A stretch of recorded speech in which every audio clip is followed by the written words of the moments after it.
Without further ado, we'll go ahead and jump in with our first afternoon session. So presenting today, Dan Jeline is a Senior Research Associate at the Highway Safety Research Center, where he manages research, technical assistance programs related to roadway safety with an emphasis on vulnerable road users and active transportation. Stephen Heine is a research associate at HSRC, specializing in active transportation, research into youth active travel and safety, and efforts to promote youth safety as a part of Vision Zero. And Kristen Blank is the communications manager at UNC Highway Safety Research Center, where she focuses on strategic communication and outreach to translate ideas into practice. Kristen has experience in behavior change campaigns, multimedia communications, and data visualizations. So we'll go ahead and welcome them to the stage.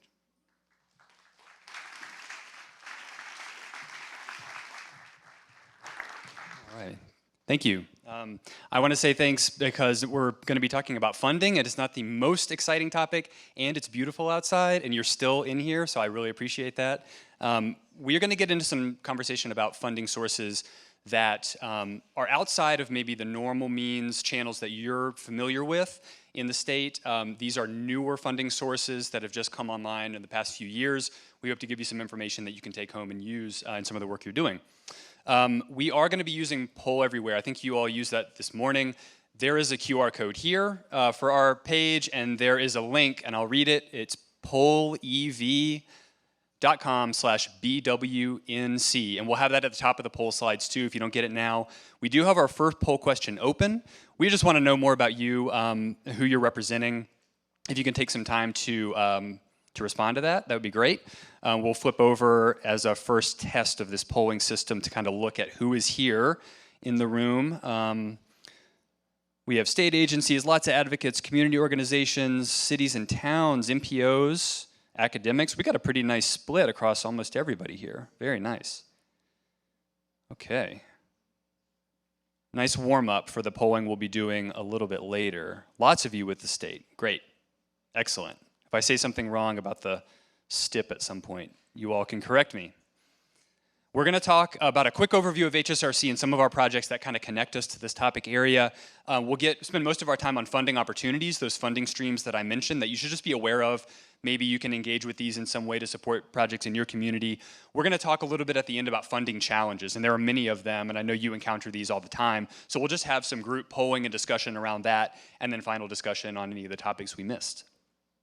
Quickly about HSRC, we were set up in the 60s, in 1965, within the university system as a way to respond to the growing issues around road safety that were emerging at that time. We still work a lot on more traditional road safety issues, roadway engineering and design. We touch on younger drivers, older drivers. We do a lot of work, though, on bicycling and walking, e-scooter use, and vulnerable road users in general, including motorcyclists. We do research on those, training and workforce development, and guidance development. And on the slide here, I won't go through all of these, but just some examples of the research topics that we've touched on. We do everything from tactile wayfinding for blind and low vision pedestrians, guidance to help people select treatments for uncontrolled crossings, and doing some training and technical assistance curriculum development that is funded with gratitude by GHSP and some other projects funded by them.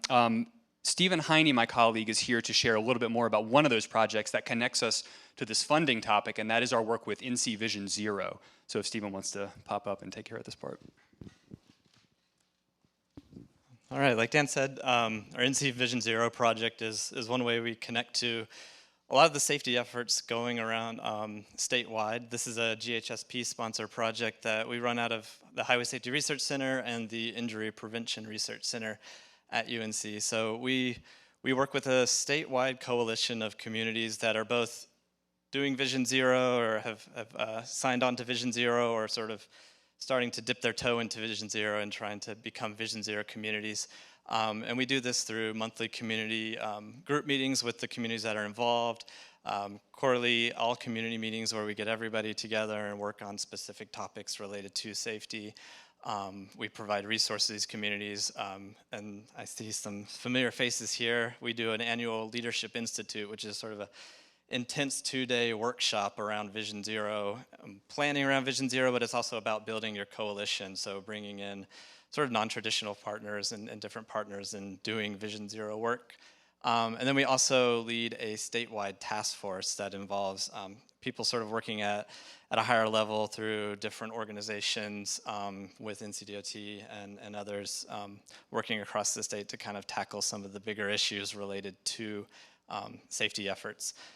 So this project, those of you at the Leadership Institute, this map should be familiar, but these are all the communities that are involved in what we do. This has grown from just a handful of communities several years ago to all of these.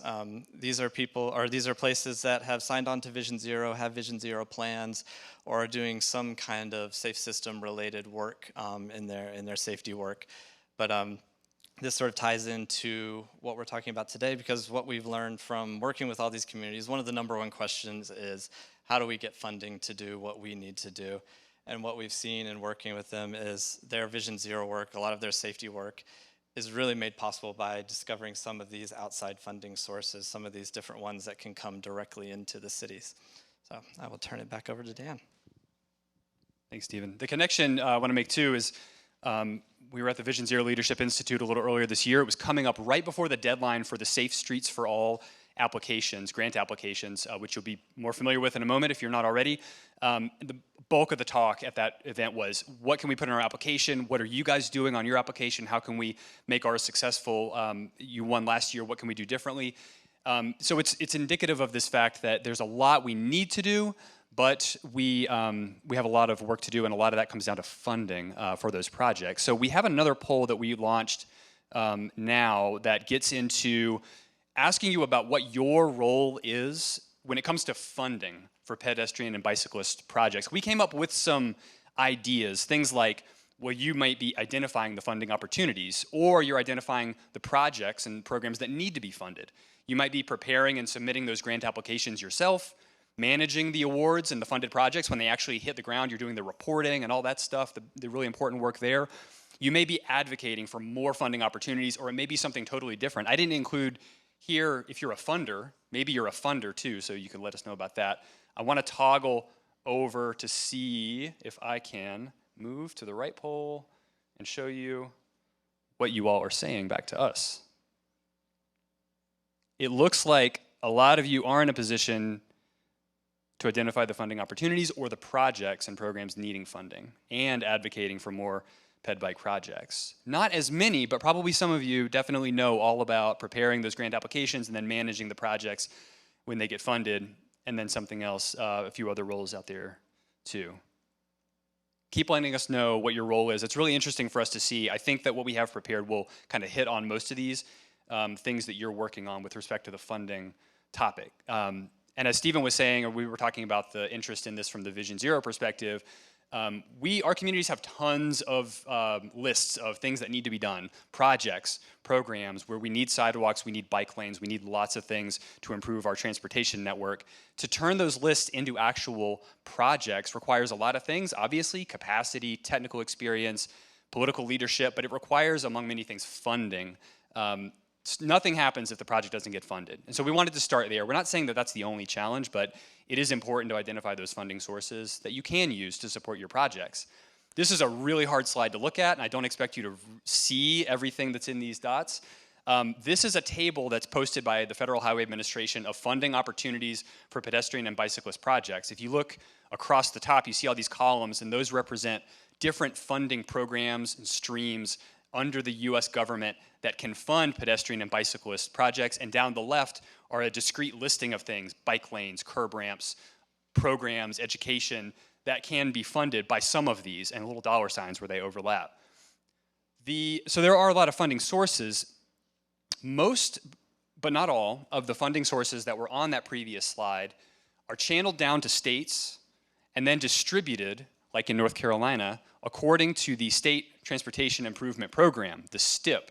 And many of you may be familiar with that program. We are not going to be talking about the STIP today. There are other folks who are experts on that at NCDOT. You've probably heard all that before. What we're going to be focusing on are some of the newer grant programs that actually can be delivered, unlike the STIP programs which go through the state and then to you. We're going to talk about 7 discretionary grant programs that can be delivered and awarded directly to local communities, community organizations, as well as the state that bypass some of that those other rules and things that you're maybe familiar with. We'll be talking a lot about those today. These are USDOT discretionary grants. And what does that mean? These are competitive opportunities for money from people, communities who want to bid under them. That money can go directly to support your projects. The funding comes through Congress, through their annual appropriations. They fund all kinds of things, and it really does depend on the grant opportunity, and we'll talk about some today. The ones we'll talk about today specifically can fund pedestrian and bicycle projects as standalone elements or as part of other roadway projects. We're going to get into some detail about which ones are open for application and which ones you can tap into. This is the list, and we'll talk about each one in particular. Again, these are 7 of the discretionary grants that are run through the Office of the Secretary of Transportation. There are many more than this. There are about 20 total discretionary grant programs that can fund pedestrian and bicyclist work, but these are the new ones, the big ones, the ones that have come about in large part because of the Infrastructure and Investment and Jobs Act and the bipartisan infrastructure legislation. So they're fairly new and they're emerging and becoming more popular. Who can apply for these grants? This slide basically shows you that there are a lot of different entities that can fund the 7 that we're going to talk about. State agencies can apply and receive the funds. Local agencies and tribal governments can apply for and receive them all directly. So different from the STIP and the state funding that you're typically used to. In some cases, planning and project organizations, which is sort of a vague term for some of them, but MPOs, RPOs, in some cases, consulting firms and others can apply for these. Transportation providers and operators, transit agencies can receive some of them. And then others like nonprofits, academic organizations. So there's a wide range, much wider range of communities that can apply for and receive these grants than some of the traditional sources. And what can they fund? They fund everything from planning and construction of projects, equipment, operations and maintenance, technology, technical assistance, education, workforce development. All these kinds of things can be funded under these sources. We'll come back to this slide. 4 of these grant opportunities are open right now. Some of them have deadlines coming up very soon, September 28th for a couple of them. And then some of them have just been announced. I think Thriving Communities was just announced on Monday, opened up, and it will be due in November. So these are rotating cycles that you can expect to see kind of the similar pattern every year. Some of these programs are just getting their footing, so things are changing a little bit. But we'll come back to this slide. It's an important one to take note of if you want to think about applying for these. Now that we've presented the list of them, we'll read through them quickly. We're kind of curious in this poll that's just opened up, which ones you're familiar with. We haven't taught you about them yet. We're hoping by the end you'll say all of them, but which ones right now are you most familiar with? There's the Rebuilding American Infrastructure with Sustainability and Equity, RAISE, Reconnecting Communities, Rural and Tribal Technical Assistance, Safe Streets and Roads for All, Rural Surface Transportation Grant Program, SMART, Thriving Communities. You may be just learning about these today. So I'm going to toggle, go to our results.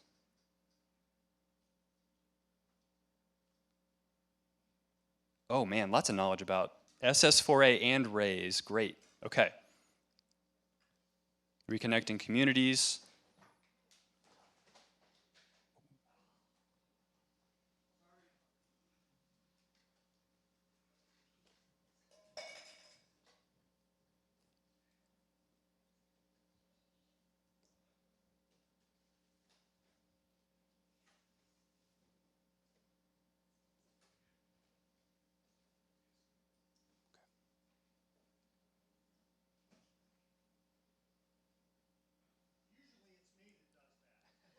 All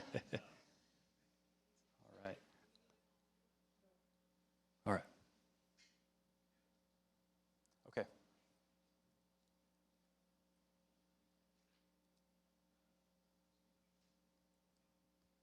We have some general familiarity in the room with some of these.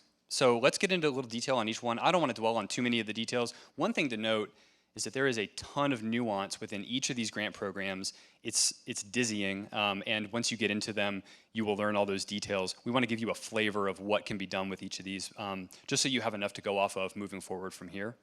We're going to start with RAISE, the Rebuilding American Infrastructure with Sustainability and Equity grants. These are big money grants. Think of them for capital projects, bridges, freeways, interchanges, big dollar stuff, right?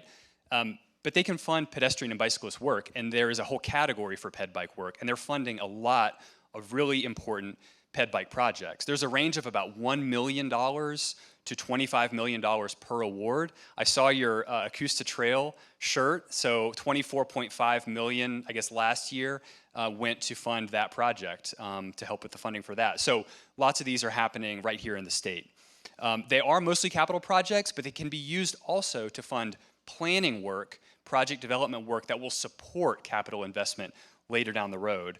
You may have been familiar previously with BUILD grants or Tiger grants back in the day. This is a new name for those, and it's changed in terms of eligibility and what it focuses on. But this one has been around a little while, just a new twist on it. These are from 2013 to 2023, 10 years. These are the ped bike specific RAISE grant awards that have been awarded in North Carolina communities. You can see that 3 of them went to NCDOT. Again, some of those funding the trail work, another one currently funding some pedestrian crossing work in 15 disadvantaged communities around the state. And then local communities have been very successful in receiving these as well. One example is in Chapel. Is anyone from Chapel Hill here? Yeah, okay. So Everywhere to Everywhere Greenways, a very new, exciting grant-funded project. The cool thing about Chapel Hill and the Greenway Network is going to be amazing. You can read more about it.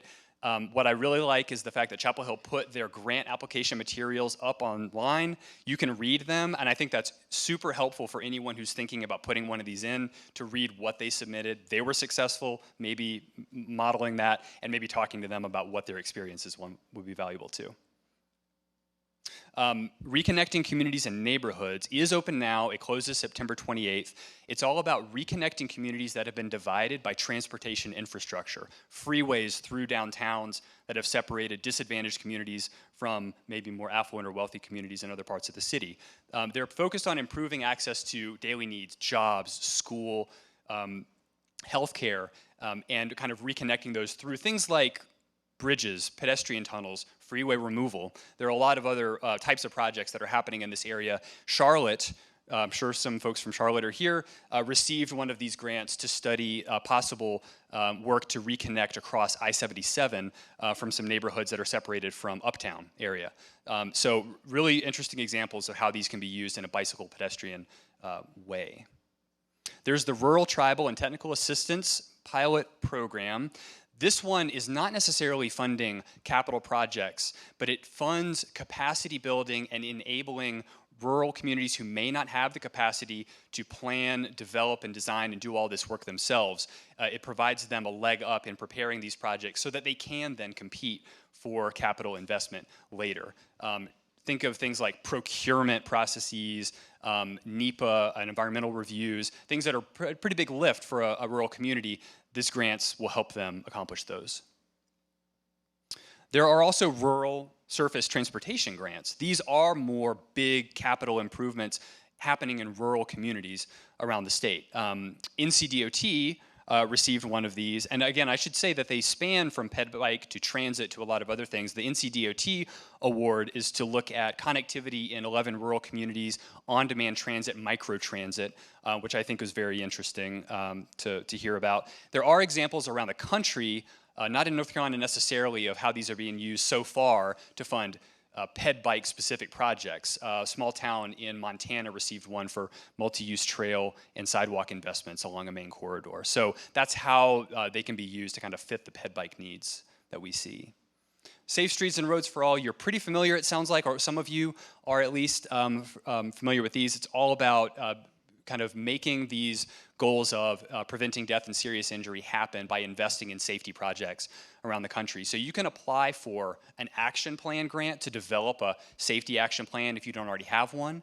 You can apply for funding under that same action planning grant to do a demonstration project, lower dollar temporary improvements, or if you have a safety action plan on the books and you're ready to go the next step, the implementation grants, which are bigger, they help fund those capital investments in the safety improvements you want to see. Charlotte has received one, if I go to the next slide, I think, The city of Charlotte received the one implementation grant from the last cycle in North Carolina.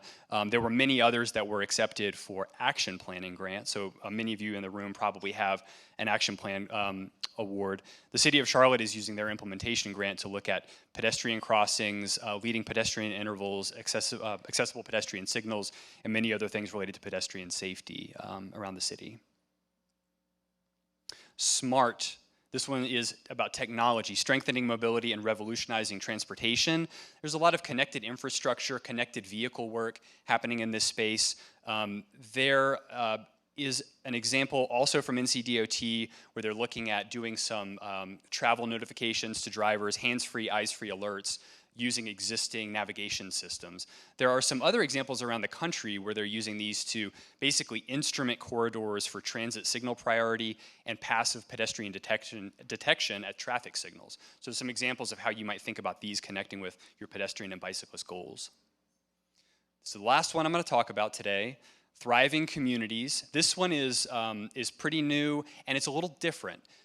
So what happens with this program is communities that are interested in looking at improving their access and networks, complete neighborhoods, main streets, and networked communities. These are the three categories. Communities can submit letters of interest to be supported by this program in terms of helping to plan and scope and design some of these projects. Then they receive funding from a set of these four, they're called capacity builders, which are basically groups of consulting firms, academic institutions that have teamed up to provide direct support to communities. So you can apply for help, you submit a letter to USDOT, and then they, if awarded, they'll match you up with a group that will help walk you through that process, help you with your scoping, your planning, and getting you ready to do some of this really important work. And there are two in North Carolina from 2022, the town of Elizabethtown, they applied under the Main Streets category, and they're looking at meeting their local goals related to putting in sidewalks, bike lanes, streetscape work around their downtown area. And again, the city of Charlotte doing a lot of great work. They're focusing on corridors within their corridors of opportunity, underserved neighborhoods, and how they can do a better job lifting those up and getting projects needed to those areas. We want to know now, same poll question format kind of, have you applied, has your community applied for any of the ones we just talked about? This is launched now, different question than before. Now you know about them. We're just curious to know if anyone has applied for these. So let me check.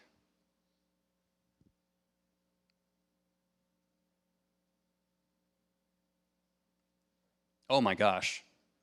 Lots of RAISE grant applications. Awesome. Lots of SS4A. Good. Okay. Reconnecting communities and neighborhoods looks to be in third place. None as far as you know. Great opportunity to get these in front of your communities now, I think, because some of these grant cycles are coming up. Awesome. Some familiarity in some applications. Can I just see a quick show of hands? Has anyone won awarding under one of these in the room? I mean, at Chapel Hill, I know. Yep. Anybody else? Yes. Okay, great. Where from? Sorry? DCHC MPO. Great. Okay. And that was the Safe Streets for All? Okay. Awesome. Yes. Henderson County Acoustic Trail. Awesome. That's going to be such a cool project. Very exciting. Okay. Let me toggle back.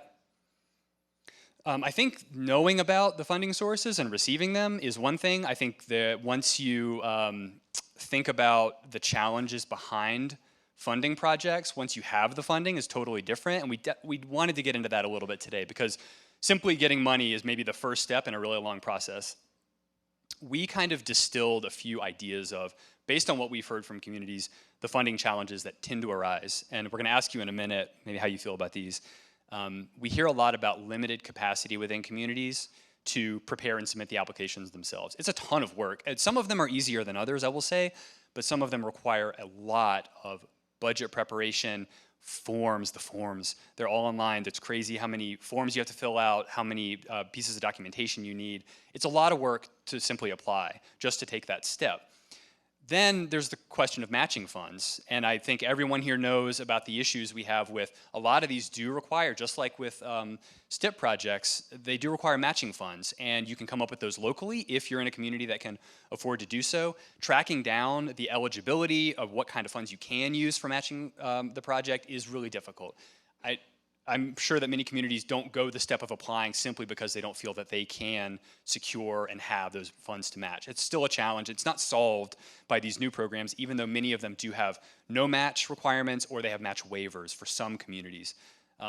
There's real confusion about the available funding sources. We are continually confused about them, even though we prepared this today. It kind of, you go deep into any of them and you get kind of sick.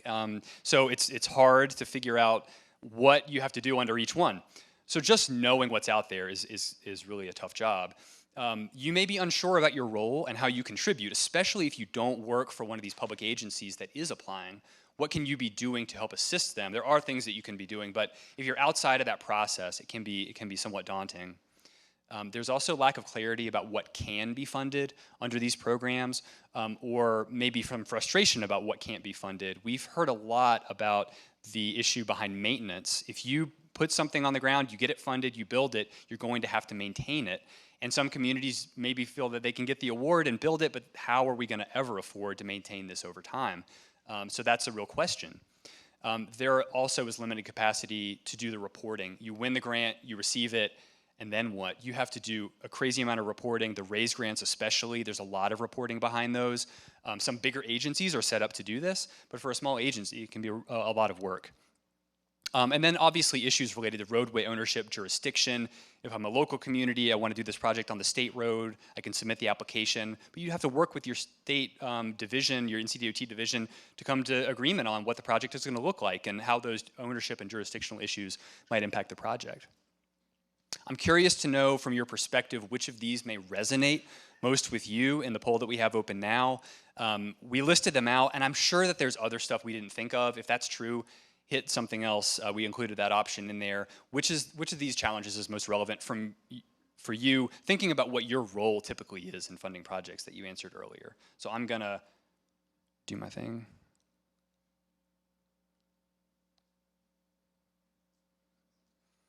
Yeah, okay, matching funds. That is not surprising at all, that it's sort of near the top and as a big challenge. Preparing and submitting the applications. I'm sure those who raised their hands who applied for and then were awarded these can speak to the difficulty behind preparing those applications. And oftentimes it's a team effort, it has to be. Roadway jurisdiction and ownership, certainly so. So these concerns are broadly shared. Not many of you are too concerned or confused about the funding sources, so maybe we did something good today. There are numerous challenges that exist. I want to ask if, not many people chose something else, but we can shift into our discussion period here by saying, or by asking, I guess, if there are other challenges or building on these challenges that we've talked about. What are you experiencing when you're thinking about grant funding? Grant funding, receiving grants, securing them, that sort of thing. We'll go around. If you could throw hands up, we'll try to make it as round as many as possible. So my concern, or what we have in our community, is often a political issue, that our community is too conservative to move forward with certain kinds of projects, and therefore they're not going to even bother trying to apply for them, whether they have capacity or match or not. And even if they have funding, they may not want to move forward simply because of the type of project. We have a conservative city council that just doesn't want to do anything innovative. They want to wait for other cities to do it first, and so it delays projects 5 or 10 years. Yeah, I don't think that's rare. That's not rare. It's frustrating. I read about the project I mentioned in the small town in Montana that received a pretty big grant to do shared use paths and sidewalks. There was a more recent article, even after the grant came through, the city council was debating whether they should even do it or not. And can you imagine receiving all that money and getting initial approval and then not being able to do it? So I definitely understand that. Anyone else want to elaborate on another shared challenge?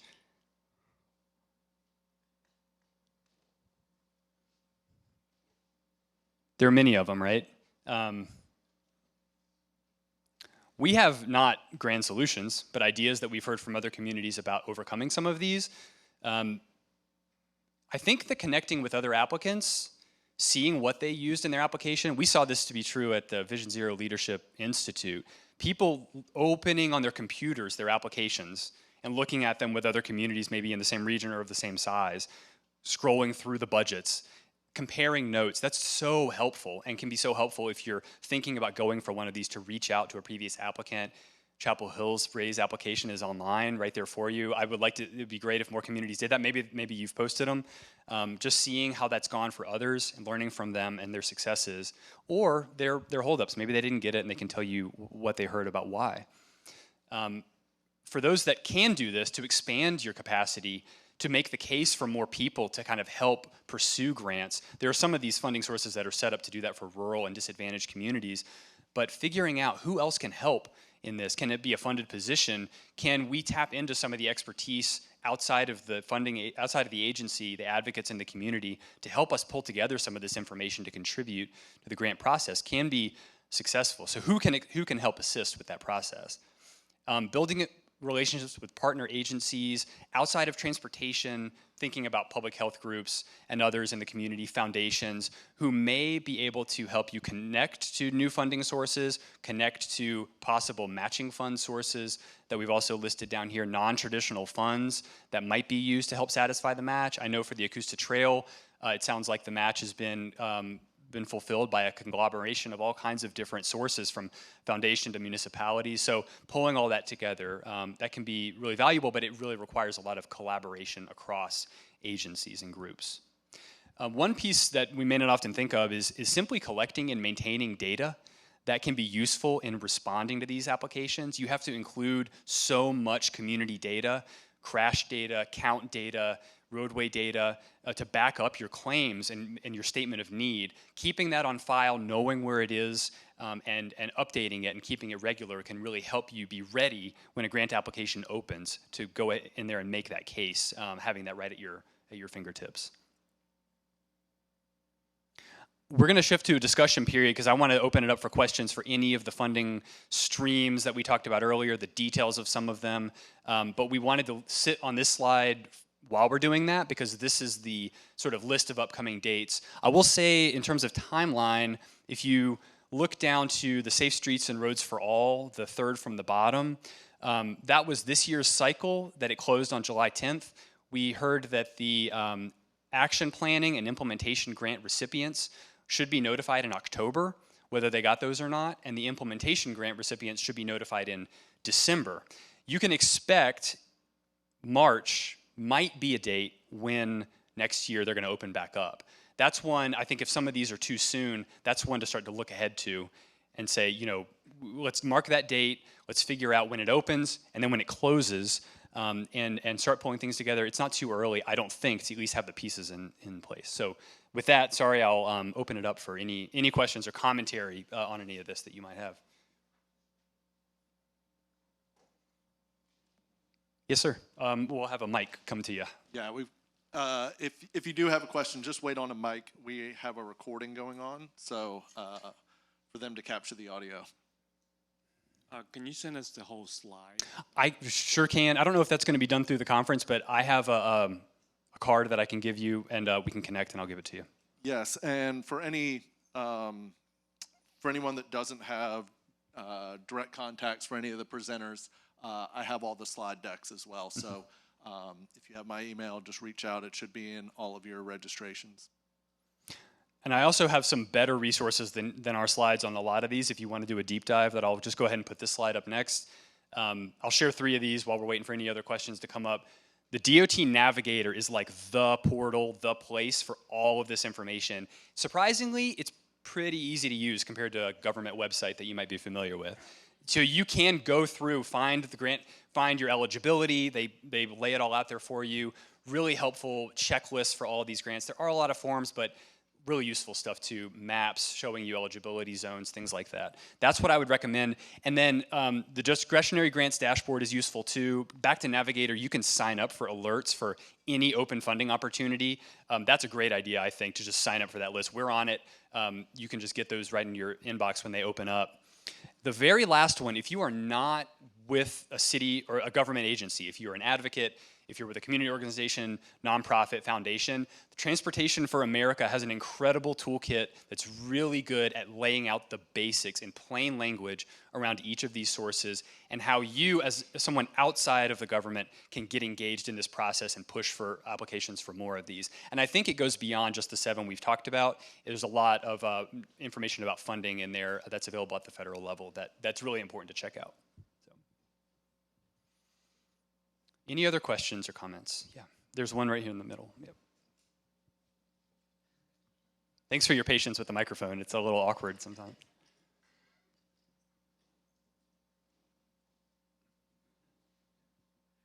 Thank you. I was curious if you had any recommendations about trying to get money from non-government sources as well, like, hospital chains seem to be willing to give money for ped bike projects.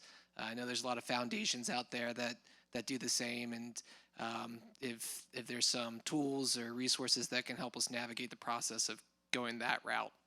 Yeah, I don't have a lot of specific names of organizations that might have money, but I can say that when approaching a foundation, health group, there used to be that health insurance companies were funders of Blue Cross Blue Shield. The foundations that set aside funds for things like this could really willing to fund health-related projects. And I think the key there is identifying their mission, their goals and priorities, and connecting as much as you can what you want your project to do with the things that you know that they care about. Because I think that going to a group and talking all about safety and why safety is so important, if that's not exactly their bottom line or their priority as they've laid it out on their website, then it may not be a great match. That's one just sort of general idea. I think there's such a tight-knit organization within the state of folks who are doing this work that there's probably good shared knowledge on who in the state can we ask, can we approach for that kind of funding. And a lot of times it's not going to be a ton. It's not going to be going out and getting Bloomberg grants for all of this stuff, but it could be small enough to pull together several of them to form like a match for one of these bigger projects. And it's a lot of work, for sure. And it requires a lot of different people to do that work. But I think the main point of connecting with their shared goals and demonstrating the value to their organization is the first way to do it and start that conversation. Does anyone have experience like landing a foundation grant and you're just dying to share how you did it? Maybe if you raise your hand and they can meet you after the presentation. I'd like to hear that too. I know that there are good examples out there. Oh, sorry, Mark. Yes. That's right, Dan. Yes, I think the public health foundations, Blue Cross Blue Shield, and others may potentially have a strong interest in this work. I wanted to just touch on one of the things that Stephen mentioned earlier about Vision Zero. This Vision Zero network that's being funded statewide is basically, as I think he mentioned, it's technical assistance to local groups, but what it isn't is necessarily telling the local groups what they ought to do and how to cure the problem in their backyard. So it's really letting local Vision Zero coalitions come together, assess what the problems are in their community, assess what the solutions are, and then the statewide network provides resources and tools to help them share that information with one another and potentially address particular problems that they all may have in common. So I don't want you to get the impression that it's, the statewide group tells you how to do the Vision Zero group. It's really your group helps come up with that, and this is support for that local coalition.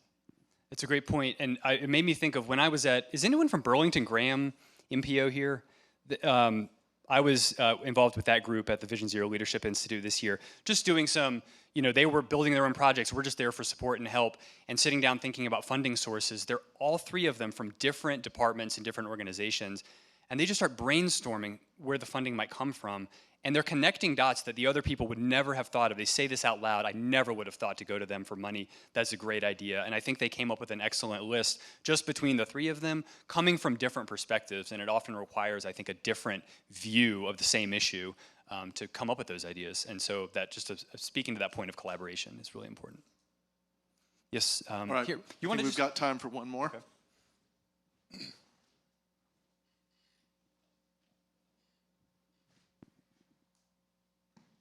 So I help run a small nonprofit, and we're totally dependent upon foundation grants. And I will tell you, in general, if you're applying for foundation grants, somehow get them to come out to your community or your organization. If they have a real live conversation with you, whether it's on Zoom or in person, you're much more likely to actually get money out of them. If they never respond to you, you can probably write it off. But eventually, those same people you applied for, apply again, but try to get them to come to your community, come to your projects, and check it out. Once they have face-to-face conversation with you, you're much more likely to get money out of them. It won't be as much at first, but over time, it builds. Can I ask you a question? How did you identify the foundations that you wanted to approach in the first place? Oftentimes it was luck, but also we had a program where we're reaching out already to about 68 different organizations, and those organizations we were working with would then reach out to the other organizations and eventually the health foundations. So we were actually having to do it through intermediaries, people saying, oh, they're doing a great job doing this, and it's going to help your program at the foundation, and eventually they'd come out to us. But a lot of times it was just networking. That's great, thank you. I've heard of cases too where foundations are approached, the answer is no, year later, they reach back out, or you reach back out to them. But I've heard of cases where the foundation comes back, we've got a new stream of funding and we remember your project and can we build a relationship? So if the no isn't always the final answer, right? Yeah. All right, great. In the interest of staying on track, we have one more? All right, we'll do one more quick one. I'll stick around too for anybody else. This is just a comment, because you've been talking about the discretionary grants and all that. I think one of the most important things with this is ensuring that you have a very accurate cost estimation. Okay. Because, so I work for Federal Highways and I work with a lot of these grant recipients. And so the thing that hurts is when they have these projects, they did an estimate, and then when it's time to actually let the project, the cost is 2 or 3 times what they did. And so whatever you get from federal is what you get. There's not get any more, and then you have to come up with the rest of the funds yourself. Yeah. So when you do these applications, you need to be very, very accurate. Even put contingencies in there because you want the best chance of getting this project on the ground, right? That's right. Can I ask you, sorry, I know we're going over time, what if a community's like, we just want to increase the dollar amount because we're worried that it might get more expensive? If they're worried then about, well, we're going to not get it because our project is too much. I've heard that concern. It's like, we want to be realistic and add 10% for buffer or whatever, but we're worried that they'll see it, the dollar amount's too high, and they're not going to fund us. No, it's not about that. When you see the application or the NOFO, it tells you everything that they judge the application on. And a lot of times it's not about the cost. They're looking at EJ, they're looking at, are you reaching out, underserved communities? Do you have the ability to handle the administration of it? They look at those things. Because if you, in the end, don't have the money, they're gonna take the money back. So you could have gotten $5 million, but your project is $8-9 million at the end. If you can't pay for it, the federal government will take that back. See, yeah. Thank you. Great example, thank you. And that's all the time we'll take. We'll be around if you want to talk anymore. Thank you. All right, great, thank you.